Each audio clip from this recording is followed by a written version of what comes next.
So, ayan ang aking alright, ang aking sinigang na hipon. Lagyan na natin ng kangkong. Paano ba magsinigang? Kasi hindi ko alam, guys. Wala kasi akong makain ngayon. Pobre kayo po. So, mauna na akong pagkaon karon.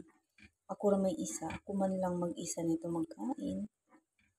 Kasi meron silang sarili nilang food ngayon. Ayan. So, tikman natin. Masarap kaya siya. Wow, ang asim. Alam nyo guys, nilagyan ko kasi siya ng dahil wala akong asim na sinigang. Ano ba yun? So, ang nilagay ko is lemon. Chars. Naglagay ako ng lemon. So, guys, thank you for watching. Pakuluin muna natin siya. Yan. Bye! Ayan po ng aking sinigang na hipon.